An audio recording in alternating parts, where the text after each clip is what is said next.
From the moment the Project Hail Mary movie begins, it gives us something rare in modern science fiction. It gives us a film that marries the book science with deeply human stakes and does so without losing the sense of wonder that defines the genre at its best. This isn't just another save the world narrative, as it's a film that understands the emotional weight of isolation, the thrill of discovery, and the quiet terror of responsibility.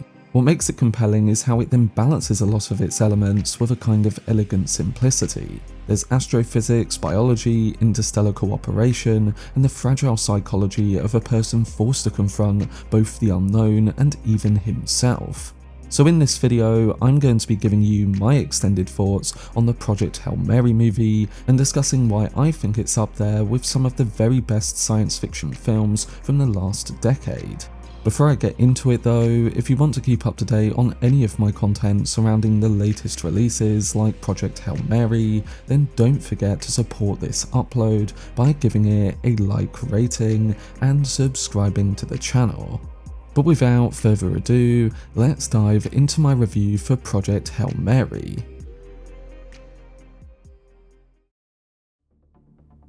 So there's a moment early in Project Hail Mary with Ryland Grace, played with quiet humanity by Ryan Gosling, waking up alone in a spacecraft, disoriented, frightened, and utterly unprepared for what's coming. It's a simple scene with no explosions and no spectacle, but it tells you everything about why this film works. Directors Phil Lord and Christopher Miller, known for their kinetic energy and sharp comedic work, take a radically different approach in the opening minutes of their latest film, slowing things down and allowing Gosling's performance to anchor the entire emotional experience. And it works because Project Hail Mary understands that the best science fiction isn't just about the science, it's about the people forced to confront the impossible.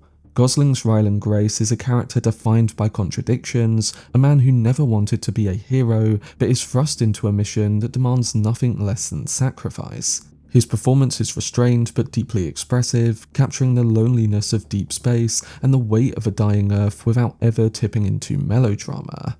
Then Sandra Hüller's supporting character, Ava Stratt, becomes more crucial as the story unfolds, bringing a level of grounded intensity that complements Gosling's vulnerability. Their dynamic, fragmented across memory, distance, and time, gives the film a surprising emotional core.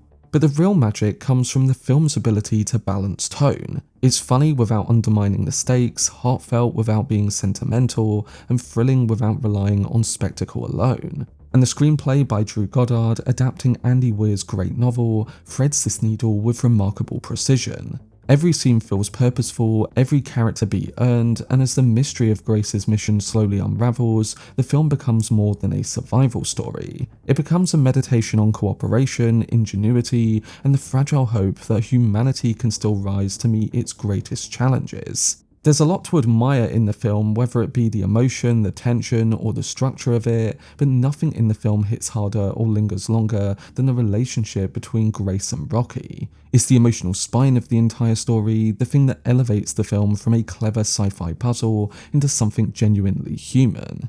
What makes their dynamic so special is that it's built on pure necessity at first, in two beings from different worlds literally forced into cooperation because the universe has backed them into a corner. But the film never treats that setup as a gimmick. Instead, it leans into the awkwardness, the trial and error communication, and the slow building of trust. You watch these two characters, one human, one alien, navigating fear, curiosity, and vulnerability, and the film lets those moments breathe. The sentimentality is earned through shared danger and the kind of mutual respect that grows only when survival depends on it. And then what really makes Grace and Rocky stand out is how the film uses their relationship to challenge the audience's expectations. In a genre that often leans on spectacle, their scenes are surprisingly intimate. The camera lingers on gestures, on sound, on the rhythm of their communication, and you feel the weight of every breakthrough and every setback. And because Rocky is portrayed with such physical presence as a tactile and expressive alien, their friendship feels real. And this bond reframes the entire narrative. Without Grace and Rocky, Project Hail Mary is a clever survival story, but with them it becomes a story about connection and about how empathy can emerge in the most impossible circumstances. Their partnership becomes the film's moral compass, the thing that gives every scientific breakthrough and every moment of danger its emotional charge. And when the film finally asks Grace to make the defining choice, that choice only matters because of Rocky. For Grace, it's not all about saving Earth anymore, it's about honouring a friendship that transcends biology, culture, and even the mission itself. So Grace and Rocky aren't just the best part of Project Hail Mary, they're the heart of it, the soul of it, and the reason the film resonates long after the credits. As a whole, I think the adaptation feels like a reminder of what the genre can achieve when it trusts its audience, respects its characters, and aims for something genuinely meaningful. Moving on, it's no secret that adapting Andy Weir's novel was always going to be a challenge for the directors. The book is dense with problem-solving, scientific breakdowns, and long stretches of internal monologue, elements that work beautifully on the page but risk grinding a film to a halt. What Lord, Miller and Goddard do so brilliantly, though, is translate the spirit of the book rather than transcribe its structure. They understand that cinema is a visual medium, and they reshape the narrative to fit that reality without betraying what made the novel special. The bigger shift, though, is the reduction of explicit scientific exposition. In the book, Weir walks readers through every calculation, every hypothesis, every engineering workaround. It's delightful for fans of hard sci-fi, but on screen, that level of detail would be too suffocating. Instead, the film conveys problem solving through visual storytelling, whether it be tactile interfaces, evolving ship diagnostics, and Gosling's physical reactions to breakthroughs and failures. Essentially, you feel the science rather than hear it all explained. It's cinematic, it's more intuitive, and ultimately more emotionally engaging in the case of this particular story.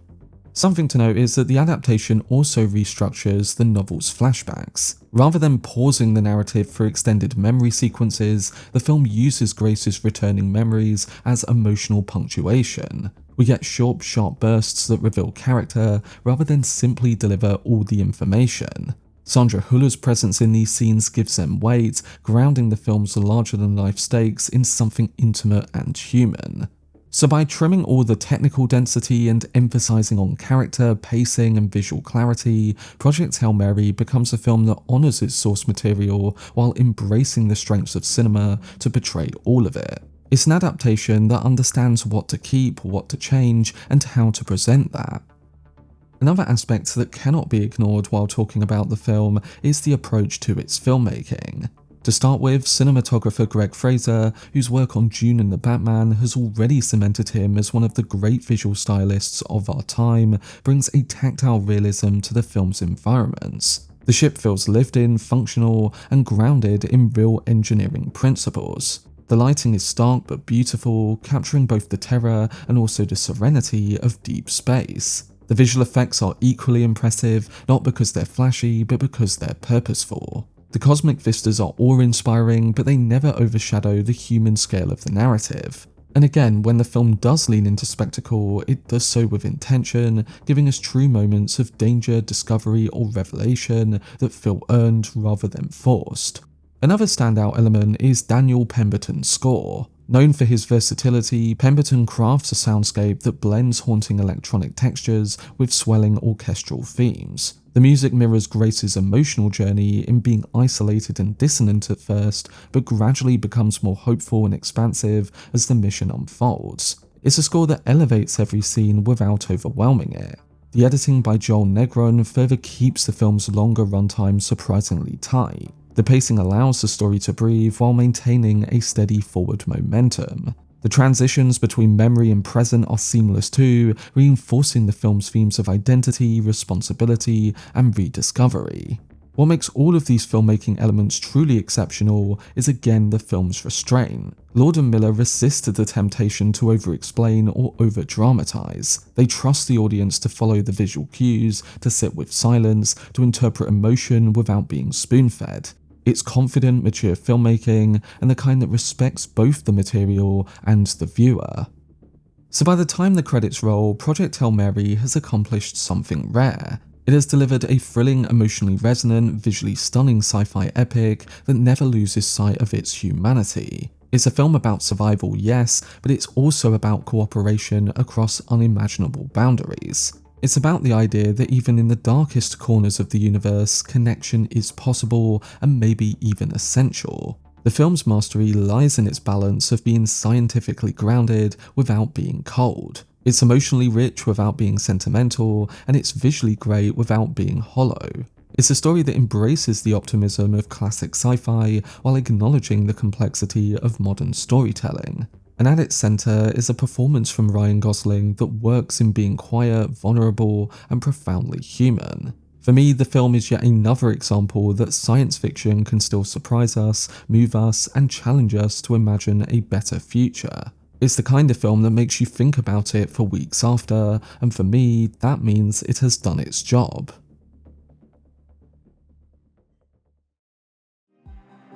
But that was my video discussing why I thought Project Hail Mary was a great science fiction movie. In the end, what elevates Hail Mary beyond the typical sci-fi blockbuster is its commitment to heart as much as intellect. It's a film that trusts the audience to follow complex ideas while never forgetting that the most powerful force in any story, no matter how cosmic it is its connection. Whether it's the bond between unlikely allies, the rediscovery of purpose, or the quiet triumph of choosing hope in the face of annihilation, the film delivers a finale that feels both intimate and monumental. It leaves you with the sense that you've witnessed something that respects the genre's roots while pushing it forward with sincerity and imagination. And as the credits roll, you're reminded that great science fiction doesn't just show us new worlds, it reframes our understanding of our own. And that's why I think Project Hail Mary earns its place among the greats of the genre. But if you've seen the new Project Hail Mary movie, let me know down below in the comment section what you thought of the film, and if you've read Andy Weir's book, do you think it's a fitting adaptation? For much more videos and breakdowns, then subscribe to the channel and turn on your notifications. Also, if you enjoyed this video, remember to leave a like rating and follow me on social media via the links in the description. But anyway, I hope you guys enjoyed it. I've been Cortex, and as always, make some noise.